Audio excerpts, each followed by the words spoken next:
Ce matin, le thème est le pouvoir et l'autorité d'un croyant. Le pouvoir et l'autorité d'un croyant. Je me rappelle que ici, sur cette chaire, j'avais parlé déjà de l'autorité d'un croyant, mais aujourd'hui, je reviens encore pour essayer de donner un peu plus. Alléluia. L'homme n'a pas un pouvoir absolu. Quand je parle de pouvoir, je veux apporter un éclaircissement, c'est-à-dire l'homme a un pouvoir, bien évidemment, mais il n'a pas un pouvoir absolu, c'est-à-dire un pouvoir total. Un homme, un croyant, n'a pas un pouvoir total. Absolu veut dire total. Seul Dieu a le pouvoir absolu ou a le pouvoir total. Donc, Dieu est le propriétaire, je pourrais dire comme ça, exclusif ou le détenteur du pouvoir total. Amen. Amen. C'est vrai que nous les hommes, nous sommes dotés du pouvoir et de la domination, mais nous n'avons pas le pouvoir absolu. 1 Chronique 29, verset 11. Ici, c'est David qui parle. À toi, Éternel, la grandeur, la force et la magnificence, l'éternité et la gloire, car tout ce qui est au ciel et sur la terre t'appartiennent. À toi le règne, car tu t'élèves souverainement au-dessus de tout. Alléluia.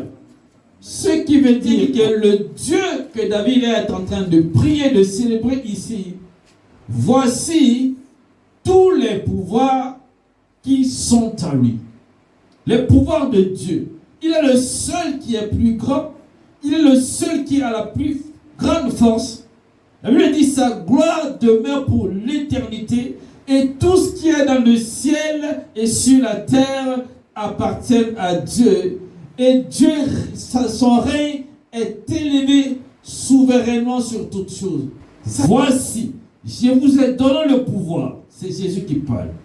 C'est le pouvoir qui a été donné aux croyants. Je vous ai donné le pouvoir de marcher sur les serpents et les scorpions et sur toute la puissance de l'ennemi et rien ne pourra vous nuire. Tu as le pouvoir de marcher sur les serpents. Tu as le pouvoir de marcher sur les scorpions. Tu as le pouvoir de marcher sur toutes les puissances de l'ennemi et rien ne peut te nuire parce que Dieu, au travers de notre Seigneur Jésus, t'a donné ce pouvoir.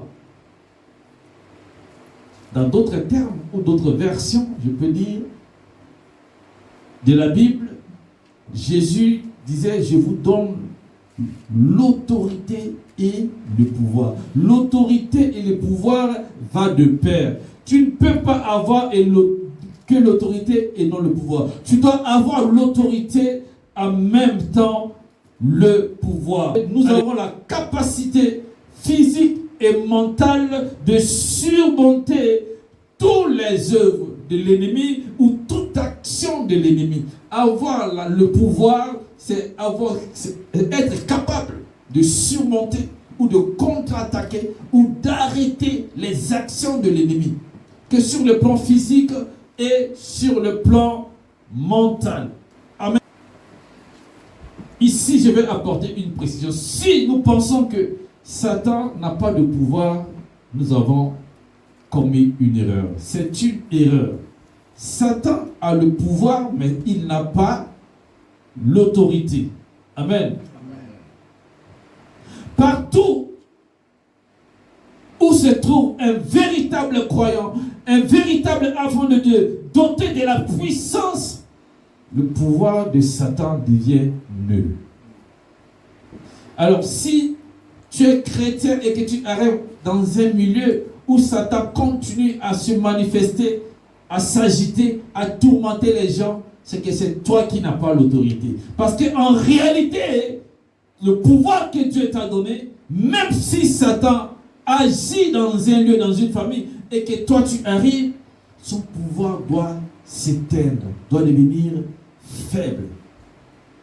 Quand la Bible dit, dans 2 Colossiens, que Jésus a dépouillé les autorités, les principautés, il les a livrés en un spectacle, cela ne veut pas dire qu'il a enlevé tout pouvoir à Satan.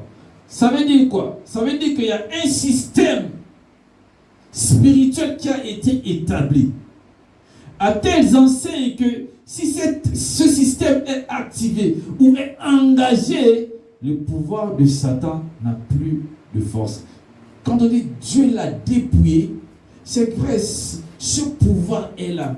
Mais le nom de Jésus, mais la puissance de la croix, mais le sang de Jésus, quand cela est engagé, quand cela est proclamé spirituellement, ça anéantit le pouvoir de Satan. Le pouvoir de Satan n'aura pas d'impact sur toi.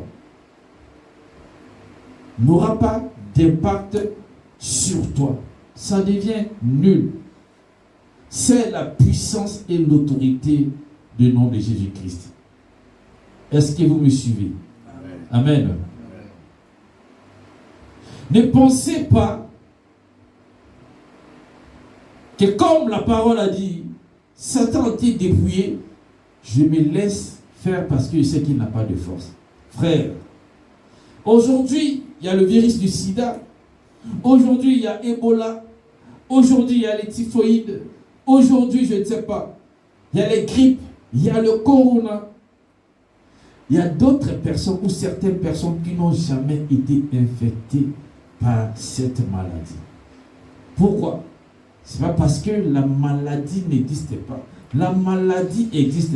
Mais autour de ta santé, tu as constitué une protection, je ne sais pas, par le vaccin, à telle sorte que ton corps a été immunisé. Et même la maladie, si elle rentre en toi, elle va mourir. Donc la puissance de Dieu t'a immunisé. Même si le pouvoir du diable est là, même si l'autorité de Satan est là, mais toi qui es enfant de Dieu, quand tu arrives là où les choses ne marchent pas, là où les choses sont bloquées, là où les gens sont limités, les choses doivent venir en ordre. Les choses doivent se régler d'elles-mêmes. Et pour agir puissamment et efficacement, nous avons des juridictions. C'est un langage judiciaire, c'est-à-dire tu as des limites, tu as des endroits où tu peux prendre ton autorité, où ton pouvoir est limité. Alléluia. Je peux avoir le pouvoir sur les enfants de mon frère ou de ma soeur, le pouvoir de les gronder, le pouvoir de les discipliner, mais en ce qui concerne l'autorité, je n'ai pas le droit parce que devant la loi, seul leur père a l'autorité et seule leur mère a l'autorité. Donc il y a des endroits où ton pouvoir est permis, mais il y a des endroits où ton pouvoir n'est pas permis. Donc quand tu es enfant de Dieu et que tu demeures dans la prière pour bloquer, pour déclarer, pour décanter, si tu ne sais pas là où ton pouvoir n'est pas permis, si tu ne sais pas là où ton autorité n'est pas permise, ta prière parfois n'a pas de résultat et tu te poses la question, mais ça fait longtemps que je prie, les choses ne changent pas. Oui, parce que spirituellement, toi tu n'as pas le pouvoir de briser telle chose, tu n'as pas le pouvoir de délier telle chose. Par exemple, alléluia, il y a des esprits méchants qui ont été enchaînés par les cieux. Par exemple, ils attendent dans l'abîme et ils ont été enchaînés par Dieu pour les biens des élus que nous sommes, pour les biens des saints que nous sommes, pour que notre vie ne soit pas troublée. Ceux-là, c'est le ciel qui les a enchaînés. Ils attendent le jugement dernier. Toi, tu n'as pas le pouvoir de les délier. Jamais. Tu n'as pas ce pouvoir de les délier. Tu n'as pas le pouvoir aussi, je l'avais dit ici, de donner un ordre à un ange. Les esprits, que ce soit Satan, que ce soit les esprits impurs, que ce soit les anges, ils n'obéissent pas à l'homme que tu es.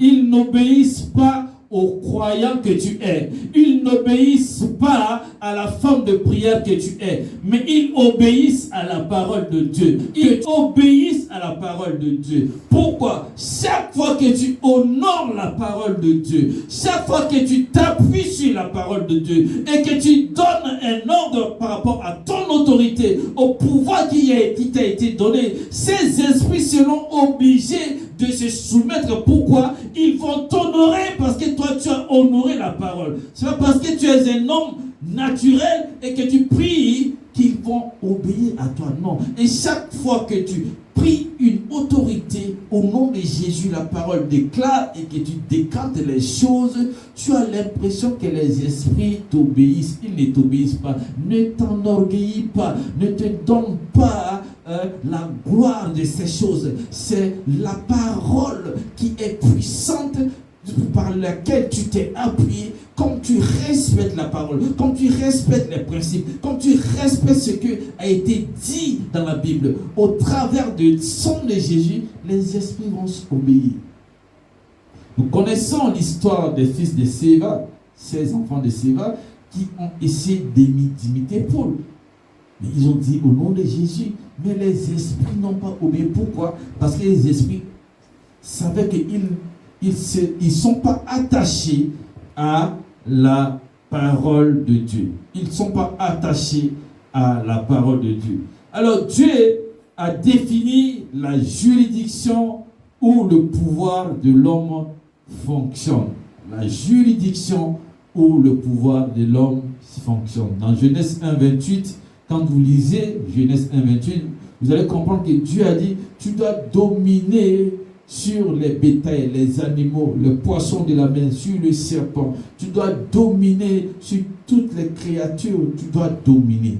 Là, tu as ce pouvoir de dominer. Alléluia. Cela veut dire que nous avons le pouvoir de dominer. Qu'est-ce que nous avons la capacité en tant que croyants de faire?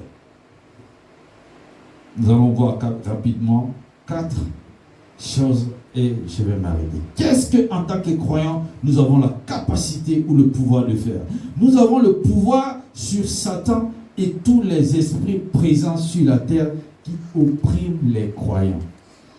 Tu es chrétien, tu as la capacité, tu as le pouvoir sur Satan, tu as le pouvoir sur tous les esprits mauvais qui oppriment les croyants sur la terre. Qui opprime les croyants sur la terre. Tu as ce pouvoir. C'est pourquoi la Bible dit dans Jacques chapitre 4 verset 7, résistez à Satan et il fuira loin de vous. Résistez. C'est-à-dire prendre l'autorité. Tout esprit qui influence directement ta vie, tout esprit qui interagissent avec ta vie, tout esprit qui veut bloquer l'œuvre ou le programme de Dieu sur la terre, tu as l'autorité sur ces esprits-là. Tu as l'autorité sur ces esprits. Du moment où un esprit peut déjà faire en sorte que ta vie n'avance pas, un esprit peut déjà faire en sorte que tu tombes malade, tes enfants tombent malades, un accident va se produire. Il peut aussi utiliser leur pouvoir pour ôter l'intelligence. Toi, tu as le pouvoir de les dominer. Tu as le pouvoir de les terrasser. Tu as le pouvoir de les opprimer. Parce que ces esprits, parfois, ils refroidissent les enfants de Dieu. Tant que tu es sur la terre, tant que nous vivons, et qu'un esprit vient pour contrecarrer ta vie, pour t'empêcher d'évoluer, pour que ton ministère ne prospère pas, pour que les gens demeurent dans le péché, pour que les gens mènent une vie de débauche, pour que les gens continuent à voler, pour que les gens ne s'intéressent pas à Dieu. Tu as le pouvoir, tu as l'autorité de proclamer des paroles, de libérer des vies, de libérer des captifs, de guérir, d'annoncer la parole de Dieu. Tu as ce pouvoir. Tu ne peux pas quitter la terre et aller dire que tous les esprits qui sont dans l'univers, les esprits qui sont sur la planète Mars ou sur la Lune, je vais vous lier. Ça ne marchera pas. Tu ne vis pas là-bas, tu n'as pas l'autorité là-bas. Alléluia. Nous avons vu quand Jésus-Christ voulait traverser pour aller de l'autre côté, afin d'annoncer la parole et guérir l'homme qui avait été possédé, l'homme de Gadara qui avait été possédé des légions des démons. Le vent s'élevait pour empêcher Jésus de partir.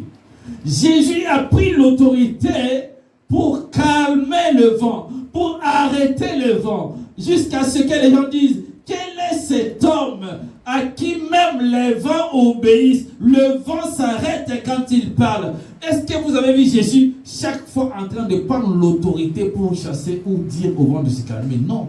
Tant que le vent souffle et que le vent n'empêche pas l'œuvre de Dieu, tant que le vent souffle et le vent ne touche pas à ta vie, tu n'as pas le droit de déranger le vent. Tant que ces esprits viennent affreindre ta vie, tant que ces esprits t'empêchent d'avancer, tant que ces esprits continuent d'opprimer les enfants de Dieu, continuent d'empêcher l'avancement du programme, le dessein de Dieu sur la terre, tu as le droit, tu as le pouvoir, tu as l'autorité d'arrêter ces esprits-là. Ça, tu as le droit. Amen. Nous avons aussi le droit de donner la vie. Hey! Amen. Nous avons le droit ou le pouvoir de donner la vie. 1 Corinthiens 15, 45. C'est pourquoi il est écrit: le premier homme, Adam, devint une âme vivante. Le dernier Adam est devenu un esprit vivifiant. Ça veut dire que Adam était un homme qui a la vie, mais il ne pouvait pas donner la vie à un homme. Il ne pouvait pas donner la vie à un homme. Mais nous sommes un esprit, la parole de Dieu a dit, vivifiant, une âme, un esprit vivant, c'est-à-dire un esprit qui porte la vie de Dieu en lui. Tu es un esprit qui porte la vie Zoé en toi. Alléluia. Tu portes la vie de Zoé en toi. C'est pourquoi quand tu pries sur une personne qui est malade et que la personne guérisse, c'est qu'il y a quelque chose, il y a peut-être, c'est pas, un virus qui est rentré en lui et a touché les cellules, a touché les globules blancs. Ces globules blancs et ces cellules sont mortes. Mais tu as le pouvoir que quand tu pries, tu redonnes la vie à ces cellules. Tu redonnes la vie à ces globules blancs. Le fait de prier et que ces globules blancs se régénèrent, tu transmets une vie. Alléluia. Tu as le pouvoir de donner la vie.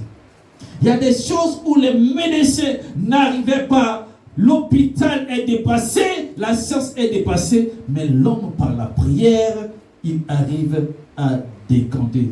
Tu dois corriger quelque chose. Un esprit vivant. C'est pourquoi tu dois être dans la joie, tu dois bénir le Seigneur, parce que tu n'es pas n'importe qui. Je ne suis pas n'importe qui.